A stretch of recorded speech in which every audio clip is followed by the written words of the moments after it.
Bueno, hermanos, les saludo a todos en el nombre del Señor. En esta mañana quiero hacer un alto al tema de Hebreos, ¿cierto? Siempre quiero hacer eso también para poder tocar algún tema que tenga que ver con la contingencia nuestra. Todos los libros de la Biblia tienen que ver con nosotros, por supuesto. Fueron escritos a otras personas, sin duda, pero también tienen una aplicación directa para nosotros. Pero sí, siempre me estoy tratando también de poder hablar algo que sea pertinente también a nuestras necesidades como iglesia. Y en esta mañana quiero hablar sobre un tema que ya he tocado de una u otra manera, y tomando las palabras de Pedro, no puedo dejar de mencionar lo mismo. Pedro dice en 2 de Pedro 1:12, por esto yo no os dejaré de recordaros siempre estas cosas, aunque vosotros las sepáis y estéis confirmados en la verdad presente. Siempre es bueno repetir las cosas, todo el tiempo, recordarlas. Lo más probable, nos hemos olvidado de muchos sermones que hemos escuchado aquí de parte de los demás predicadores que sin duda nos llevan a reflexionar, a recordar lo que nosotros necesitamos hacer como hijos de Dios. Por eso que en esta mañana quiero recordar uno de los pasajes que al menos a mí me ha impactado también y quiero compartirlo con ustedes. Este pasaje tiene que ver justamente con Éxodo 14, del 1 al 18, y quiero leerlo nuevamente antes de poder darle curso, cierto, explicativo también al sermón de esta mañana. Dice la palabra del Señor. Habló Jehová a Moisés diciendo, di a los hijos de Israel que den la vuelta y acampen delante de Pit-Ahirot, entre Migdol y el mar hacia Baal-Zephón. Delante de él acamparéis junto al mar, porque Faraón dirá de los hijos de Israel, encerrados están en la tierra, el desierto los ha encerrado. Y yo endureceré el corazón de Faraón para que los siga, y seré glorificado en Faraón y en todo su ejército, y sabrán los egipcios que yo soy Jehová, y ellos lo hicieron así. Y fue dado aviso al rey de Egipto que el pueblo huía, y el corazón de Faraón y de sus siervos se volvió contra el pueblo, y dijeron, ¿cómo hemos hecho esto de haber dejado ir a Israel para que no nos sirva? Y unció su carro y tomó consigo su pueblo, y tomó 600 carros escogidos, y a todos los carros de Egipto y los capitanes sobre ellos. Y endureció Jehová el corazón de Faraón, rey de Egipto, y él siguió a los hijos de Israel, pero los hijos de Israel habían salido con mano poderosa. Siguiéndolos pues los egipcios con toda la caballería y carros de Faraón, su gente de a caballo y todo su ejército los alcanzaron acampados junto al mar, al lado de Pit-Ahirot, delante de Baal-Zephón. Y cuando Faraón se hubo acercado, los hijos de Israel alzaron sus ojos, y he aquí que los egipcios venían tras ellos, por lo que los hijos de Israel temieron en gran manera y clamaron a Jehová. Y dijeron a Moisés, ¿no había sepulcros en Egipto que nos has sacado para que muramos en el desierto? ¿Por qué has hecho así con nosotros que nos has sacado de Egipto? ¿No es esto lo que te hablábamos en Egipto diciendo, déjanos servir a los egipcios? Porque mejor nos fuera servir a los egipcios que morir nosotros en el desierto. Y Moisés dijo al pueblo, no temáis, estad firmes y ved la salvación que Jehová hará hoy con vosotros, porque los egipcios que hoy habéis visto, nunca más para siempre los veréis. Jehová peleará por vosotros y vosotros estaréis tranquilos. Entonces Jehová dijo a Moisés, ¿por qué clamas a mí? Di a los hijos de Israel que marchen, y tú alza tu vara y extiende tu mano sobre el mar y divídelo. Y entre los hijos de Israel por en medio del mar en seco, y aquí yo endureceré el corazón de los egipcios para que los sigan, y yo me glorificaré en Faraón y en todo su ejército, en sus carros y en su caballería, y sabrán los egipcios, que yo soy Jehová cuando me glorifique en Faraón, en sus carros y en su gente de a caballo. Señor, te damos gracias por tu palabra en esta mañana. Te ruego que me ayudes también a poder exponerla fielmente, y así para que todos nosotros, no solamente los hermanos, sino todos, y me involucro en ello, podamos atender a tu palabra, aprender lo que en este pasaje también se nos enseña, Señor. Que sea algo aplicable para nosotros como lo es toda tu palabra, y que también podamos ponerlos por obra. En el nombre de nuestro Señor Jesucristo. Amén. La reflexión de hoy la he titulado de la siguiente manera: cuando hacer lo correcto llega a ser pecaminoso. Léanlo por favor con cuidado, porque es medio extraño el título. Cuando hacer lo correcto llega a ser pecaminoso. ¿Cómo es eso? ¿Cómo es eso? Quiero explicarlo primero examinando este pasaje, ¿cierto? Estos 18 versículos, para que ustedes noten cuándo es que podemos hacer lo correcto, pero ¿Puede llegar a ser pecaminoso? Puede ser un poco extraño, ¿cierto? Vamos a verlo en esta ocasión. Lo primero que quiero que analicemos es la primera, ¿cierto?, idea que podemos ver aquí en el pasaje. Y tiene que ver con lo siguiente, y ustedes lo van a ver, la rara instrucción de Dios. ¿Por qué rara instrucción de Dios? Notemos los primeros 4 versículos. Dice, habló Jehová a Moisés diciendo, di a los hijos de Israel que den la vuelta y acampen delante de Pi-hahirot, entre Migdol y el mar hacia Bat-Zephón, delante de él acamparéis junto al mar. Porque Faraón dirá de los hijos de Israel, encerrados están en la tierra, el desierto los ha encerrado, y yo endureceré el corazón de Faraón para que los siga, y seré glorificado en Faraón y en todo su ejército, y sabrán los egipcios que yo soy Jehová, y ellos lo hicieron así. Sin duda que usted y yo tenemos una gran ventaja. Estamos leyendo la historia que ya ocurrió, pero muchos de los israelitas, si no todos, no tenían y no sabían, ¿cierto?, lo que Dios estaba ideando. ¿Por qué la rara instrucción de Dios? ¿A quién de nosotros, ¿cierto?, nos gusta emprender cualquier, ¿cierto?, camino, cualquier plan, ¿cierto?, una planificación, pero de alguna otra manera saber que es un fracaso? Nadie de nosotros, ¿cierto?, haría algo así, un emprendimiento, por ejemplo, sabiendo que vas a ir a pérdida, no lo vas a hacer. Noten la instrucción. Porque Faraón dirá de los hijos de Israel, encerrados están en la tierra y el desierto los ha encerrado. ¿Dios no sabía acaso que Israel iba a quedar en esta situación? Es un poco raro, ¿cierto? Vayan porque ustedes van a quedar encerrados. Es un poco extraño. Dios le está informando a Moisés. Jehová habló a Moisés diciendo, di a los hijos de Israel que den la vuelta, ¿cierto?, en ese lugar que en realidad no es muy bueno, para que la idea es que ustedes queden encerrados. Un poco extraño, ¿cierto? ¿Por qué el Señor quiere llevarnos a una situación tan complicada? ¿Por qué no la hacemos corta, diríamos nosotros, y avanzamos directo? ¿Por qué tenemos que pasar por esta situación tan complicada? ¿Y por qué Dios nos quiere llevar a un lugar donde vamos a quedar encerrados? Noten el texto. Porque Faraón dirá de los hijos de Israel, encerrados están en la tierra, el desierto los ha encerrado. Moisés, ¿pero cómo eso? ¿Te das cuenta? ¿Por qué quieres que vayamos por este lugar? El primer punto, hermanos, nos ayuda un poco a entender esto, la rara instrucción de Dios.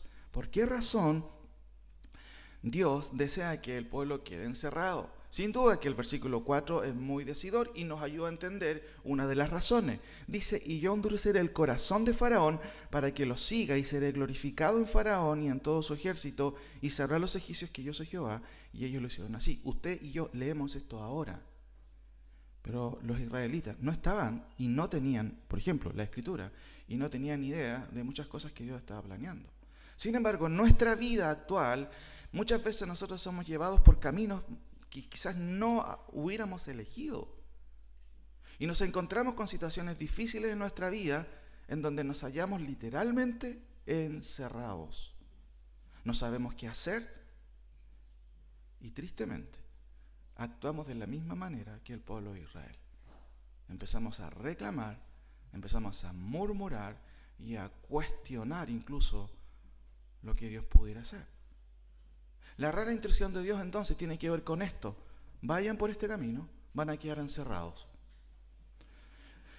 Lo segundo, hermanos, ¿qué es lo que vemos en este texto? Las circunstancias bajo la soberanía de Dios. Es muy fácil aprender este concepto de la soberanía de Dios, ¿cierto? Hay libros que se han escrito sobre la soberanía de Dios. El calvinismo, ¿cierto?, ha sido históricamente una de las teologías que ha, ¿cierto?, subrayado la soberanía de Dios. Y por supuesto que eso es lo que enseña la Biblia, la total soberanía de Dios. Y en todos los aspectos. Ahora, noten por favor, hermanos, lo que dice esta porción, estos versículos, el 5, el 6, el 7, el 8 y el 9. Acompáñenme ahí mientras yo lo leo y explico algunas cosas. Y fue dado aviso al rey de Egipto que el pueblo huía, y el corazón de Faraón y de sus siervos se volvió contra el pueblo, y dijeron, ¿cómo hemos hecho esto de haber dejado ir a Israel para que no nos sirva? Por supuesto, el pueblo está encerrado. Acto seguido, obviamente, Faraón dice, ok, mira, ¿cómo es posible que hemos dejado libre a estos? Aprovechemos, están encerrados. Sigue diciendo el texto, y unció su carro y tomó consigo su pueblo, y tomó 600 carros escogidos y a todos los carros de Egipto y los capitanes sobre ellos. Y endureció Jehová el corazón de Faraón, rey de Egipto, y él siguió a los hijos de Israel, pero los hijos de Israel habían salido con mano poderosa. Siguiéndolos pues los egipcios con toda la caballería y carros de Faraón, su gente de a caballo, y todo su ejército los alcanzaron acampados junto al mar, al lado de Pi-Hahirot, delante de Baal Zephón. ¿Qué está pasando? Obviamente la historia sigue su curso. Faraón, ¿cierto?, se da cuenta de que hay una oportunidad para volver, ¿cierto?, a subyugar a este pueblo, seguramente pueblo inferior, pensaban los egipcios claramente, y hay una oportunidad. Sin embargo, hermanos, todo lo que está ocurriendo nunca ha dejado de estar bajo el plan de Dios. El pueblo, ¿cierto?, está encerrado. Acto seguido, Faraón ve la oportunidad y el texto nos revela, obviamente, lo que lógicamente está ocurriendo. Faraón va a ir, ¿cierto?, para tratar de volver a esclavizar a este pueblo. Sin embargo, hermanos, todo lo que está ocurriendo sigue estando en los planes de Dios. Dios es soberano, nada se escapa a su control. Las circunstancias, muchas veces nosotros pensamos que están fuera del control de Dios, pero no están fuera del control de Dios. A veces Dios usa las situaciones difíciles en nuestra vida con propósitos específicos para nuestras vidas. No siempre lo entendemos. Pero hermanos, una cosa es teóricamente saber y aprender sobre la soberanía de Dios. Pero otra cosa es poder experimentarlo bajo circunstancias tan difíciles como la que vemos aquí. El pueblo encerrado.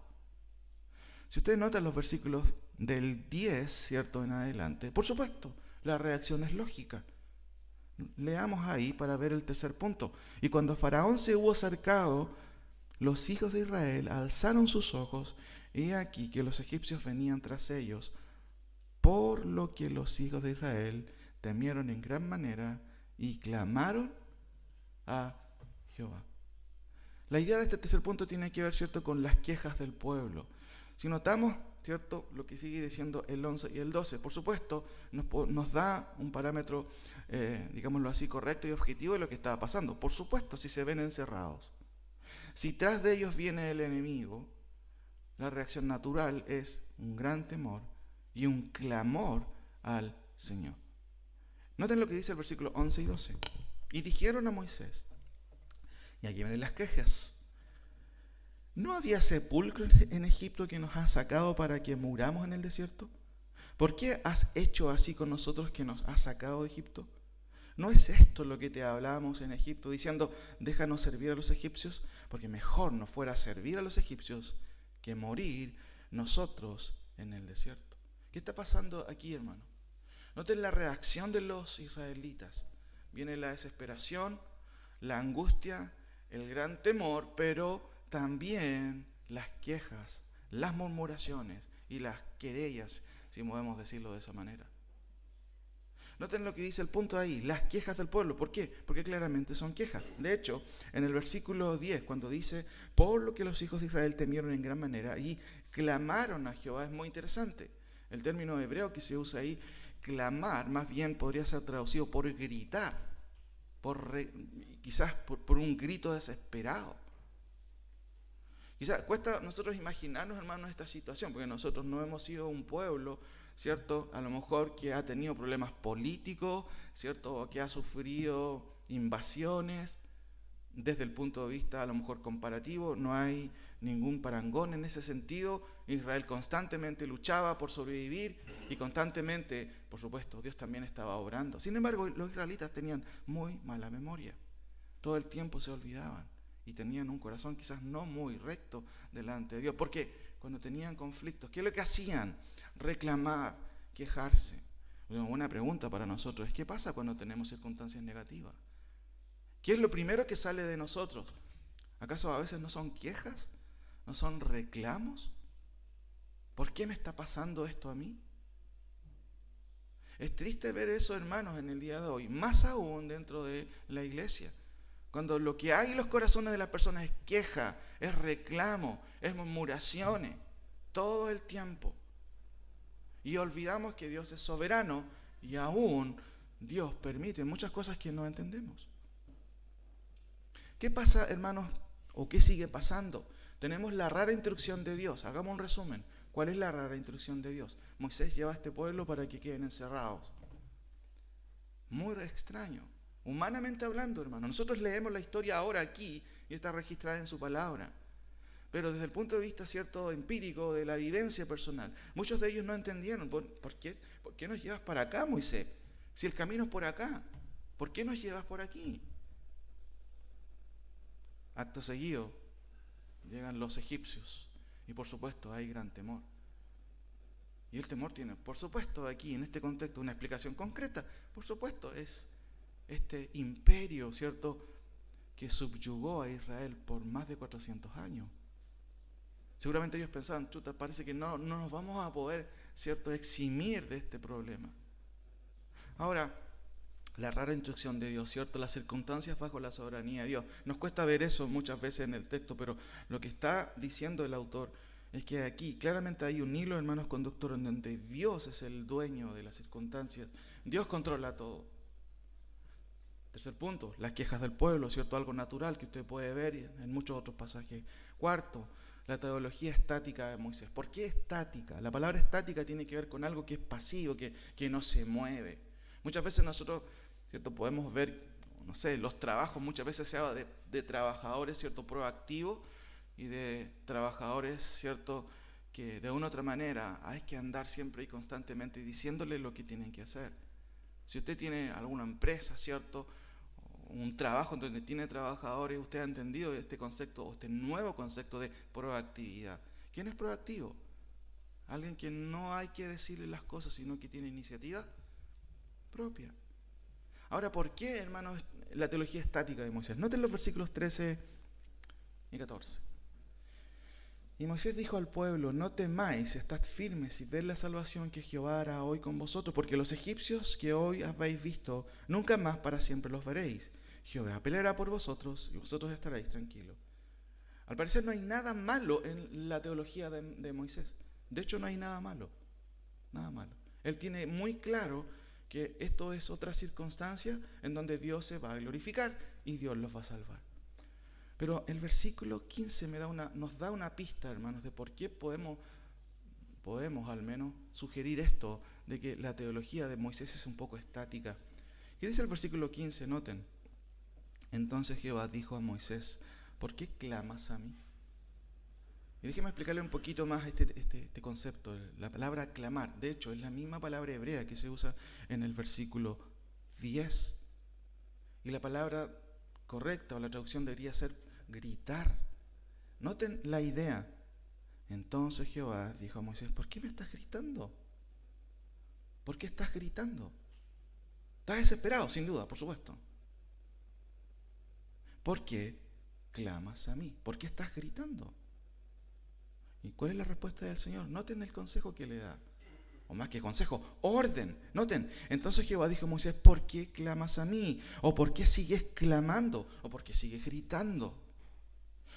Hermano, usted puede tener una teología súper pulida, súper correcta. Pero puede ser una teología súper estática.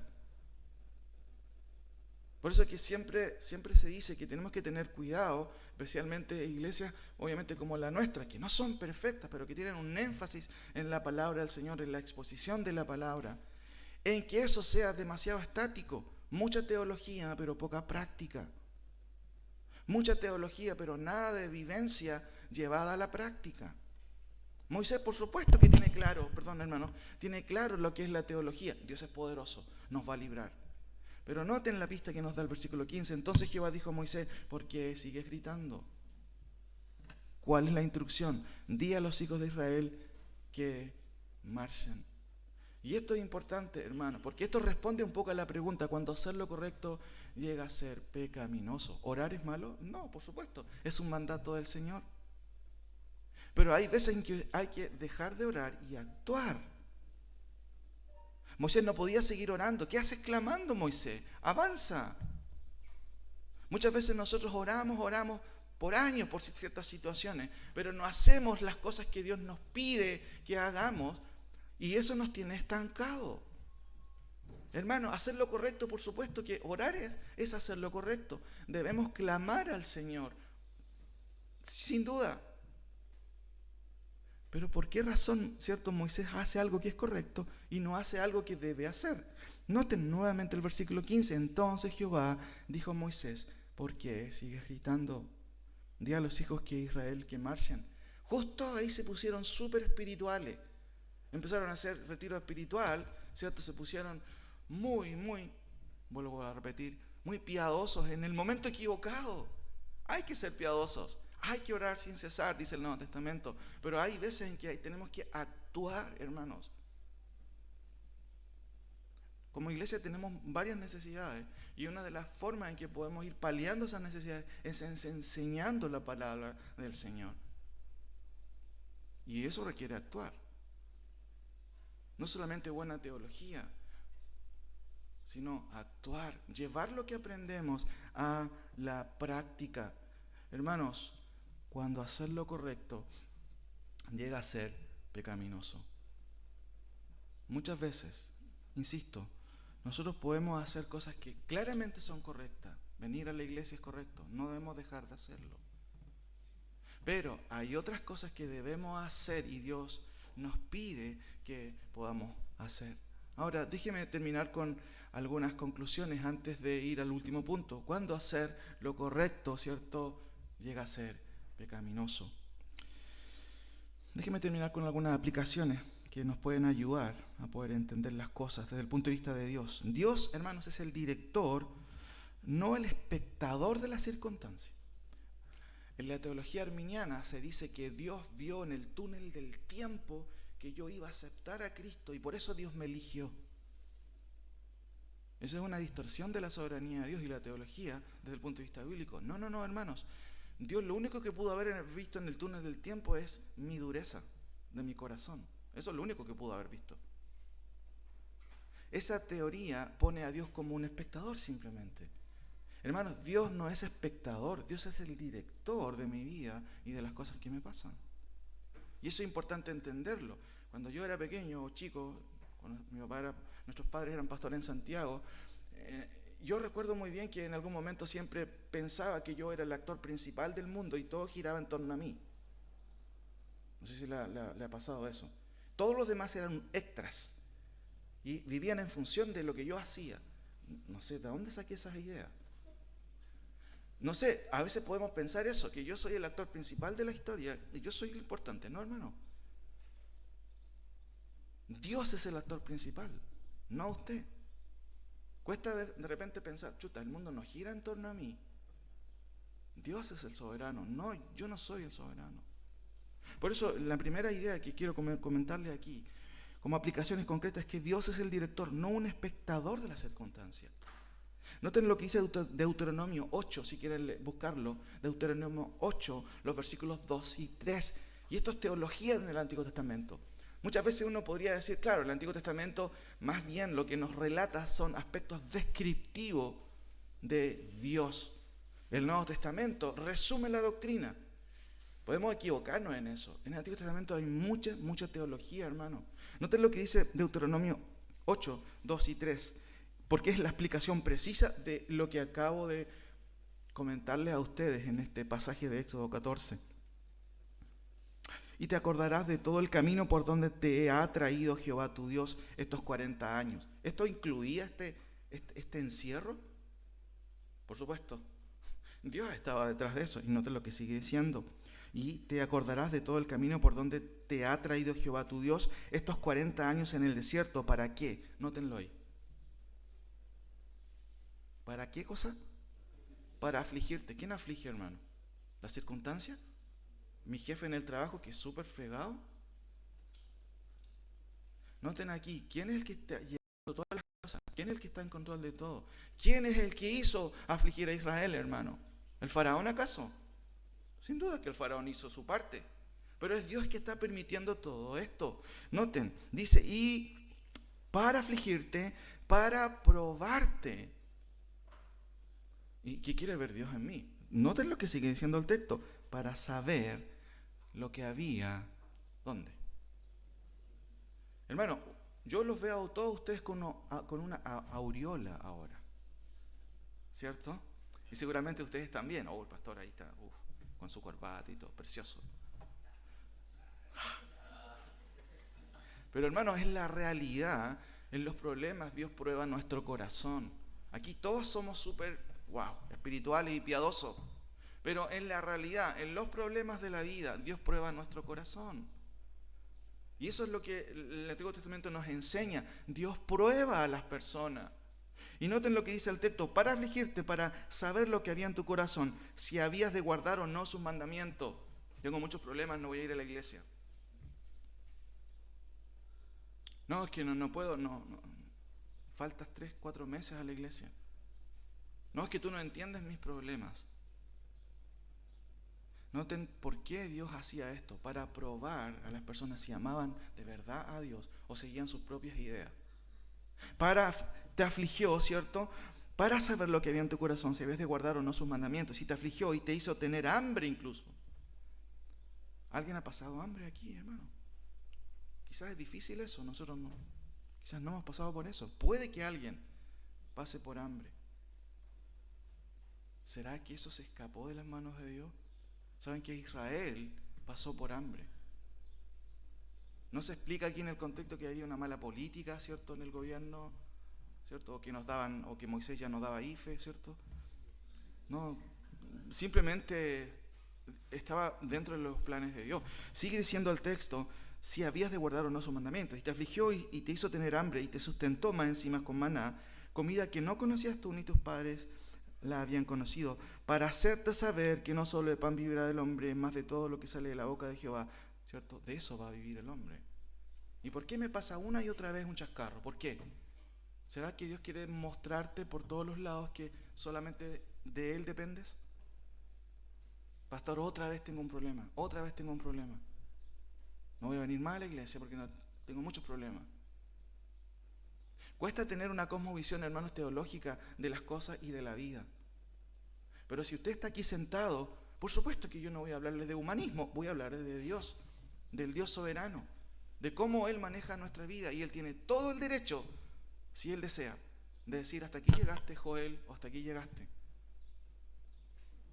Ahora, segunda cosa, hermanos, teniendo en cuenta lo anterior, ¿cierto?, leyendo este gran pasaje, muchas veces nosotros podemos reaccionar mal y decir: Dios, te equivocaste. Y eso es lo que está haciendo el pueblo de Israel. Noten el versículo 11. ¿No había sepulcros en Egipto que nos ha sacado para que muramos en el desierto, Moisés? Allá estaba el parque del recuerdo y acá no tenemos nada. ¿Por qué has hecho con nosotros esto de sacarnos? ¿No es esto lo que te hablábamos siempre después de la escuela dominical afuera? Podíamos hacer estas cosas. No, creo que no está bien, Moisés. Hermanos, parece que para excusas y reclamos somos tan rápidos muchas veces. Podemos hacer nosotros impresionarnos: uy, estos egipcios que son terribles, estos egipcios. Nosotros somos así, hermano. Muchas veces reclamamos, murmuramos todo el tiempo. Ahora, segundo, tener una teología correcta, hermano, es importantísimo. Moisés la tiene, por supuesto. Noten la declaración de Moisés. Y Moisés dijo al pueblo: no temáis, estad firmes y ved la salvación que Jehová hará hoy con vosotros, porque los egipcios que hoy habéis visto nunca más los veréis. Jehová peleará por vosotros y vosotros estaréis tranquilos. Y Moisés apagó el micrófono y se escondió y empezó a decir: chuta, ya pues, Señor. Moisés realmente, hermano, lo que está haciendo claramente tiene una teología clara. Pero el versículo 15 nos dice algo que es interesante, y el texto quizás muchas veces no nos deja ver. Pero el texto, ¿cierto?, original, el texto hebreo, claramente dice: entonces Jehová dijo a Moisés: ¿por qué gritas, Moisés? ¿Por qué estás gritando?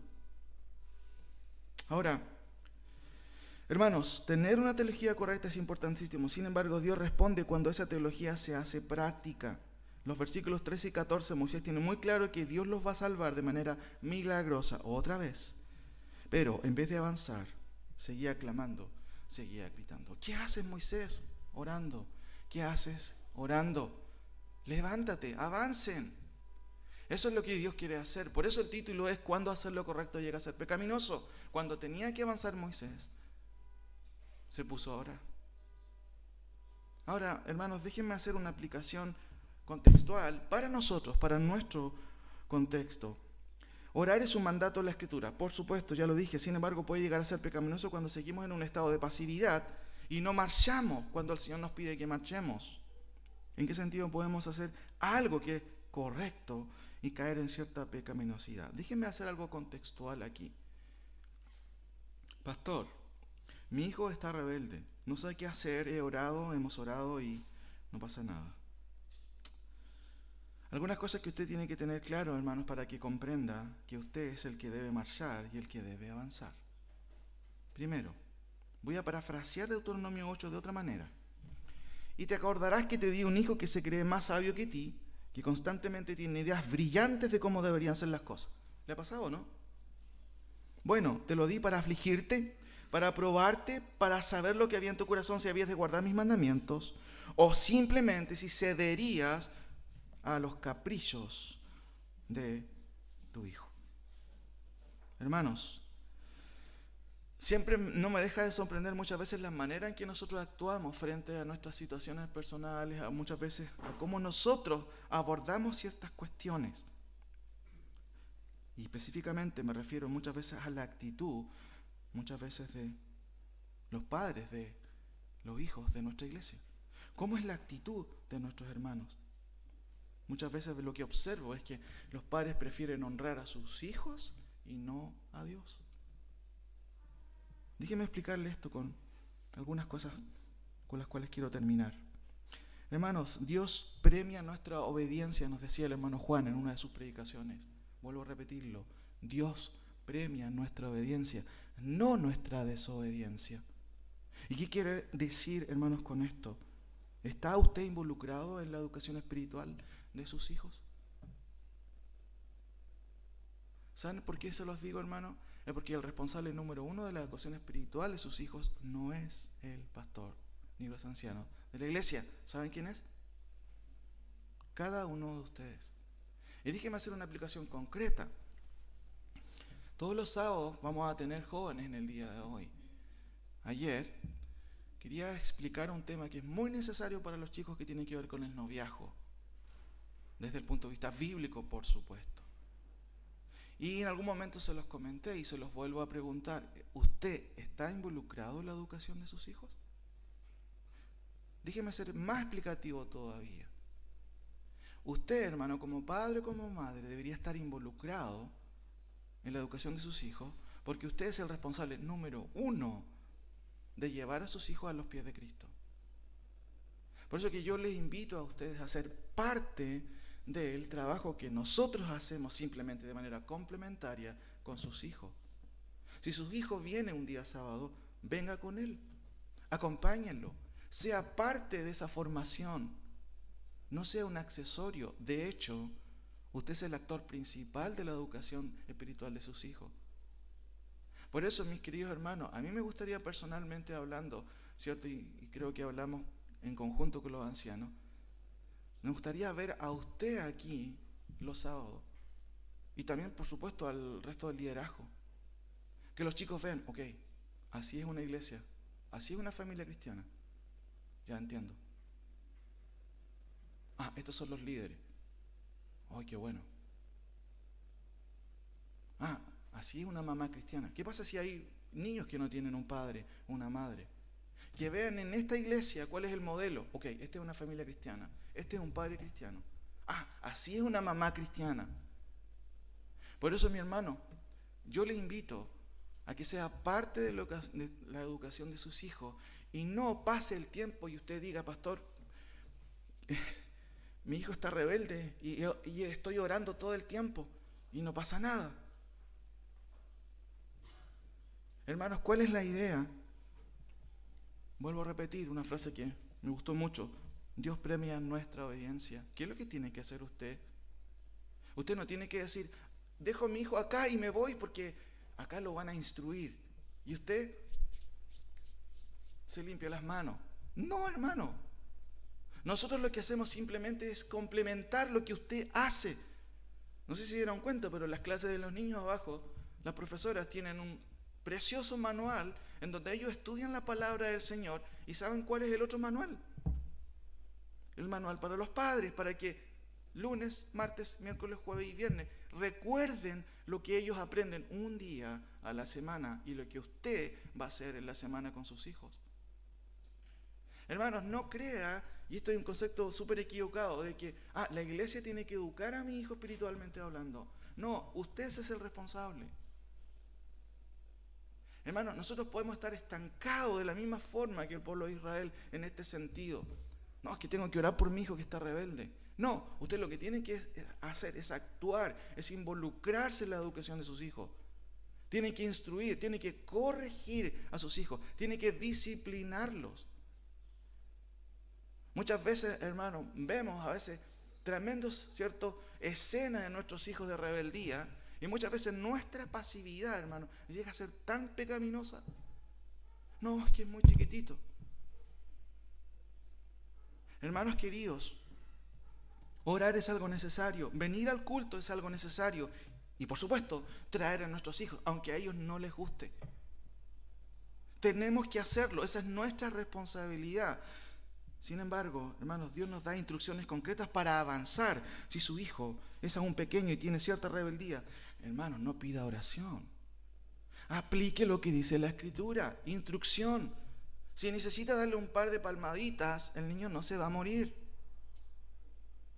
Eso es lo que pide Dios. ¿Acaso no ha leído Proverbios, hermano? Vuelvo a insistir, mi querido hermano, avance. No siga orando. No me malentienda, tenemos que orar. Pero hay veces que usted necesita actuar. Pastor, ya no sé qué hacer. Ha hecho lo que Dios le ha pedido. Instruir, corregir, disciplinar a sus hijos. Avance, hermano, discipline, castigue, instruya, deje de advertir y aplique correcciones concretas. No sé si ha escuchado, el pastor Teodoro siempre decía, ya no lo hagas más porque te voy a pegar. Te voy a pegar. ¿Ha escuchado eso? ¿Lo ha visto? El niño ya tiene al papá aquí en la mano, porque el papá nunca actúa. Hermanos, nosotros enseñamos con lo que decimos, pero también, y usted lo sabe muy bien, con lo que hacemos. Que es, mi papá nunca toma en serio las cosas. Siempre dice esto, pero nunca lo cumple. Hermanos queridos, por último, y esto para usted como padre, honre a Dios en primer lugar. ¿Se acuerdan lo que pasó con Elí? Siempre lo hemos recordado en esta iglesia. ¿Cuál fue el problema con Elí? Dice que Dios hizo algo terrible con Elí, una tremenda consecuencia negativa para él, porque no estorbó a sus hijos. Hermanos, los hijos son preciosos, son lindos. Pero Dios nos dio esa bendición, no para que hagan lo que quieran, sino para que amen al Señor.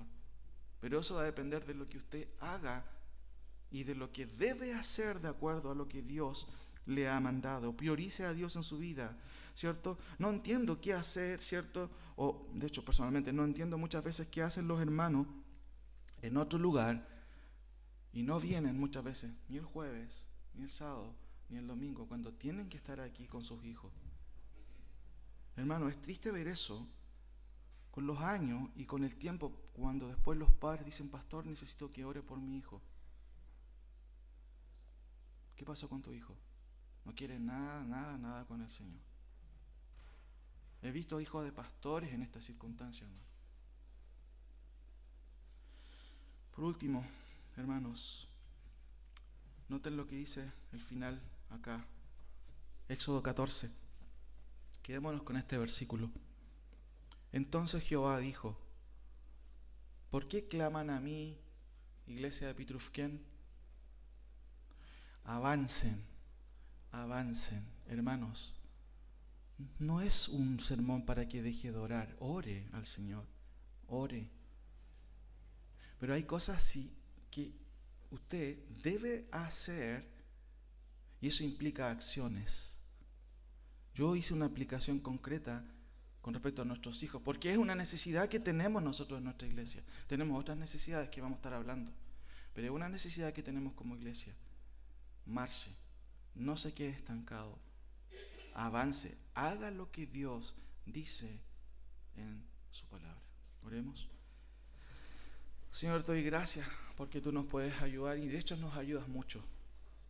Padre, cuando hacer lo correcto puede ser pecaminoso es cuando todos los domingos escucho tu palabra y no la pongo en práctica.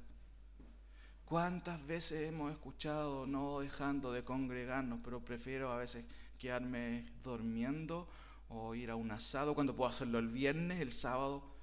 Y muchas veces, Señor, sacrifico lo que tú mereces, lo que de hecho debo hacer. ¿Cómo nuestros hijos pueden mirar eso, Señor? Por supuesto, eso va a traer consecuencias a la larga. Cuando hacer lo correcto puede llegar a ser pecaminoso. Muchas veces, Señor, sabemos lo que tenemos que hacer. Y parece que nos hacemos los tontos y seguimos orando como que otro tiene que venir a hacer las cosas que yo tengo que hacer. Padre, por favor, amonéstanos cuando hemos actuado mal. Amonesta, Señor, a nuestro corazón. Danos la valentía para honrarte a ti en primer lugar, antes incluso que a nuestros hijos cuando no quieren honrarte. Padre, por favor, Señor, ayúdanos a ser obedientes, porque en la obediencia, Señor, está la bendición. No podemos hacer que nuestros hijos te amen, porque esa es una obra sobrenatural tuya. Pero tú nos pides hacer otra cosa, instruirlos, corregirlos, disciplinarlos. Aunque nos duela en nuestro corazón, debemos hacerlo, Padre, para que te honremos realmente como hijos tuyos. Tú haces lo que no podemos hacer. Tú transformas los corazones. Padre, por favor, ayúdanos a no ser como Moisés, tener quizás una teología espectacular, muy clara, pero aún seguimos gritando como desesperados, olvidándonos de que tú tienes el poder para cambiar aquello que no podemos hacer. Por favor, Señor, ordena nuestros caminos. Ayúdanos a hacer lo que debemos hacer y dejar a ti lo que no podemos hacer. Pero por sobre todo, ayúdanos a marchar, a seguir marchando, no a quedarnos estáticos. Y por sobre todo, a no reclamar, Señor, a no murmurar. Ayúdanos, Señor.